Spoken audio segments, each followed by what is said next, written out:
हिंदू और पौराणिक मान्यताओं के अनुसार रक्षा बंधन भाई और बहन के बीच प्रेम और पवित्र बंधन जो श्रद्धा का प्रतीक माना गया है उस रूप में मनाया जाता है। रक्षा बंधन अर्थात बहन भाई के माथे पर तिलक करती है और रक्षा सूत्र बांधती है। भाई भी आशीर्वचन स्वरूप अपना रक्षा बहन की रक्षा का दायित्व निभाता है और भाई ये कहता है कि माँ बाप के गुजर जाने के बाद भी भाई का दरवाज़ा बहन के लिए हमेशा खुला रहेगा। इस प्रकार से वो आशीर्वचन देता है।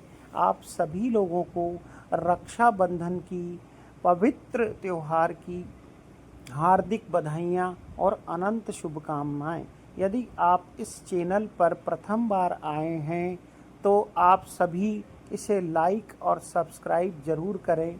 पवित्र बंधन रक्षा बंधन जिसको हम रक्षा के रूप में मनाते हैं, यानी बहन की रक्षा और भाई का लंबी उम्र की आयु के लिए बहन ऐसी भगवान से कामना करती है जैसे कि बहन और भाई का पवित्र रिश्ता द्रौपदी और श्री कृष्ण के बीच में रहा था। गणेश जी के दो पुत्र थे, शुभ और लाभ। जब शुभ और लाभ राखी के त्योहार को देख रहे थे तब गणेश जी की कलाई पर उनकी बहन राखी बांध रही थी, तो शुभ लाभ ने गणेश जी से ये कहा कि हमारे तो कोई बहन ही नहीं है।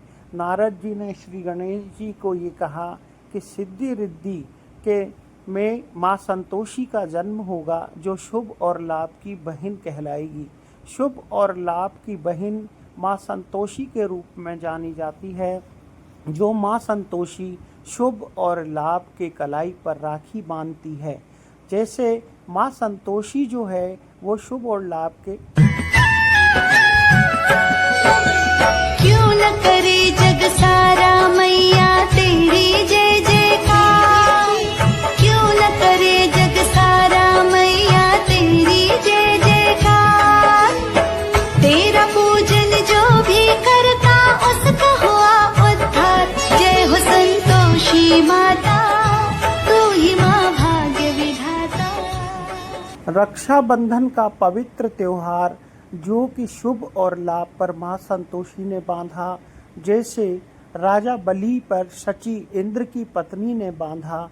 इंद्र की पत्नी ने जब राजा बलि को राखी बांधी तो इंद्र जब युद्ध में परास्त होने लगे थे तब भी लक्ष्मी माता ने भी राजा बलि को रक्षा सूत्र बांधा था, क्योंकि राजा बलि ने जब तीनों दान कर दिए थे भगवान विष्णु को, तो विष्णु को वो उनके घर ले गए थे। तब लक्ष्मी माता ने राजा बलि को रक्षा सूत्र बांध कर ये कहा कि विष्णु भगवान को वापस लौटाइए। तो विष्णु भगवान को लौटाने के लिए वह राजा बलि के पास रक्षा सूत्र लेकर गई और रक्षा सूत्र राजा बलि को बांधा। इस प्रकार राजा बलि ने अपनी बहन को खुश होकर भगवान विष्णु जी वापस सौंप दिए। यह रक्षा बंधन एक पवित्र त्योहार के रूप में बहन और भाई का बहुत प्यारा रिश्ता है, जिसमें आगे के रूप में द्रौपदी ने श्री कृष्ण भगवान को भी रक्षा सूत्र बांधा था, क्योंकि श्री कृष्ण की उंगली जब शिशुपाल का वध करने हेतु उंगली कट गई थी तो रक्त का प्रवाह होने लगा था, और जब रक्त का प्रवाह हो रहा था तो द्रौपदी ने अपनी साड़ी का चीर फाड़ कर भगवान श्री कृष्ण की उंगली पर बांध दिया था। इससे रक्त का प्रवाह रुक गया था, और रक्त का जब प्रवाह रुक गया था तो श्री कृष्ण ने द्रौपदी को ये कहा कि आशीर्वचन स्वरूप द्रौपदी की रक्षा का जिम्मा मेरा है। और श्री कृष्ण ने द्रौपदी की रक्षा का जिम्मा भी आगे जब पांडव और कौरवों के बीच में जुआ चल रहा था तब निभाया। श्री कृष्ण ने इस प्रकार शिशुपाल, तुम अपने अपराधों की गिनती तो रख रहे हो ना? अरे मौन रहो दुष्ट। दूसरे पुरुषों की पत्नी को अपनी पत्नी बनाने वाले लंपट हो तुम। भला एक विवाहित स्त्री किसी पुरुष की सखी किस प्रकार हो सकती है? हम सब जानते हैं क्या संबंध है तुम्हारे और Parulam of money on my neck of money Dara is my name, nigga, my money ain't no pain, no gain, it's enough Monday Dara is my name, right at that bang, bang, solution सखा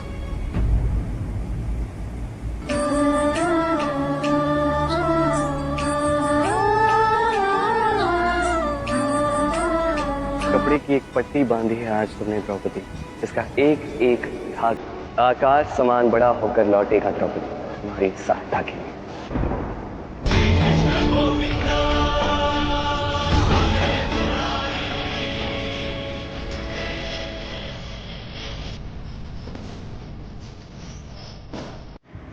इस प्रकार द्रौपदी श्री कृष्ण पर उंगली जो कटी थी उस पर साड़ी का टुकड़ा बांधा था, वो एक राखी के रूप में, रक्षा बंधन के रूप में, पवित्र त्योहार के रूप में मनाए जाने लगा।